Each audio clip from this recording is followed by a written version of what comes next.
The U.S. men's national team made it. They're on to the knockout stage where they face off against the Netherlands. The United States is plus 340 to win this game in regulation. And I love the U.S. plus 340. I'm bleeding red, white, and blue. I'm all in on this men's national team to win and make it to the quarters. Now, if they take down the Netherlands, they have the winner of Argentina, Australia, a date with them set for December 9th at 2 p.m. Eastern. And if everything goes to plan, that'll be a game against Lionel Messi and Argentina, and that sounds a little scary. But for now, we're looking at the Netherlands, and we're seeing what it will take for the U.S. men's national team to take down the Netherlands in regulation. U.S. is plus 340 to win this game. It is plus 225 to tie, and it is minus 103. Had to look off to my other screen to get all of those numbers. Minus 103, the Netherlands is to win. Now, if this game goes into extra time, which is a very real possibility, and that is something that exists in the knockout stage because you can't end in ties like you could in the group stage, the U.S. is plus 185 to go through to the next round, while the Netherlands is minus 225 to go through to the next round. So there's a little bit less value, but a little bit more hope that the United States could win this game regardless. So essentially, they're plus 185 to win, plus 340 to win in regulation, which is a far cry from when they played England. I believe they were 540 against England. And I think England's a better team, and they were able to go toe-to-toe with them for a full 90 minutes and draw that one 0-0. Now they're taking on the Netherlands, which is the third best team in the country, third best team in the world, according to ELO ratings. And they're one of the most improved teams over the last 365 days as well. I believe in the top 50, the only team that's improved more is Senegal. Netherlands has moved up 9 spots in the rankings, and they're like plus 138 overall in their ELO rating, which makes them the third best team in the country. They're led by Virgil van Dijk on the back line, and they only allowed 1 goal in the entire group stage. They took down Senegal 2-0. They tied 1-1 with Ecuador, and they took down Qatar 2-0 as well. And if you talk with Netherlands fans, supporters, not sure you can find, I personally can't find a ton in Charlotte, but if you listen to podcasts about them, it's more so what I mean. The Netherlands don't seem too happy with the way things went. They're supposed to be one of the best teams in the country, and they only beat Qatar 2-0. They only beat Senegal 2-0, and they only had a plus 3, is my math right?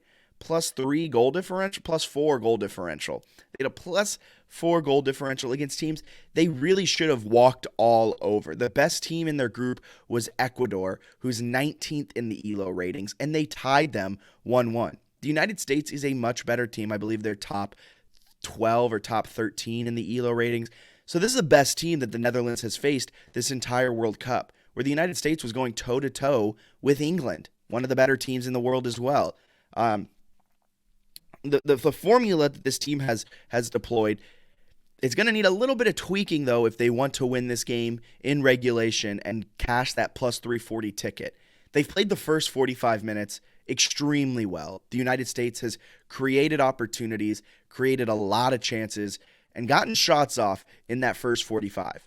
But they only have 2 goals to show for it. They scored in the opening half of the World Cup against Wales, and they scored in the opening half against Iran. They were unable to score at all against England, but man, did they have their opportunities in that first 45. Really, that was their only game they played a good full 90. But Greg Berhalter, I don't know what's happening at halftime. It's those second half adjustments, the second half subs that leave you really scratching your head, because the second 45, the second half of almost all of these games against Wales, they allowed the equalizer. Against Iran, they looked sloppy at times. Haji Wright made a dumb play late in that game that gave Iran hope, gave Iran a chance, which should not have happened. If he dribbled it into the corner, everything would have been hunky-dory and the United States would have escaped. But instead, we had our hearts stopping for an additional 90 seconds for no reason. This team fades in the second half, and Greg Berhalter is going to have to figure out a way to keep that first 45 momentum rolling through halftime into the second half if the United States want to win this game. It's going to be tough, but I think it's very possible. This is a U.S. team that I think has the talent advantage over the Netherlands. The Netherlands have the history. The Netherlands know how to win. The Netherlands have been a really, really solid team for this entire generation and even past generations. But the U.S. can win. That's my takeaway. Maybe I'm bleeding red, white, and blue a little bit too much. And there's a lot of questions surrounding the U.S. men's national team. Where's Gio Reyna is the major one. Will Brendan Aronson start with Josh Sargent having an injured ankle? Sargent's questionable in his day-to-day. So's Pulisic. Christian Pulisic, Captain America, pelvic contusion. He said he didn't get hit in the balls. He got hit in the pelvis, which apparently, according to him, is a very important bone. So they might be without two of their better offensive weapons. And that'll be a really interesting thing to see if Greg Berhalter continues with this attacking 4-3-3 formation that they've been deploying for much of CONCACAF qualifiers and the World Cup, or if they'll adjust a little bit. It'll also be interesting to see if Gio Reyna, is he still hurt? Is there something going on behind the scenes? Is there drama? What's going on with Gio Reyna?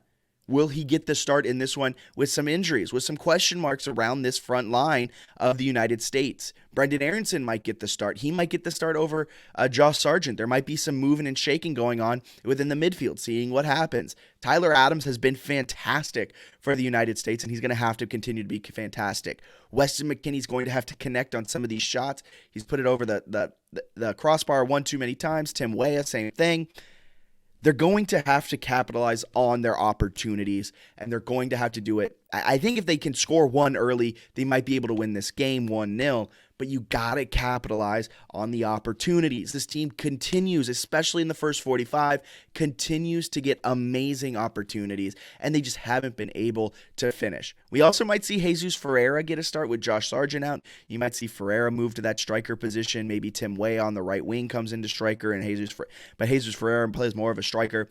It'd be really interesting to see how this team is lined up. We might see a different looking attack for the United States because of these injuries and because of what we saw throughout the group stage. But the main thing, this defense is really good for the United States and for the Netherlands. Both of these teams only allowed one goal in the group stage.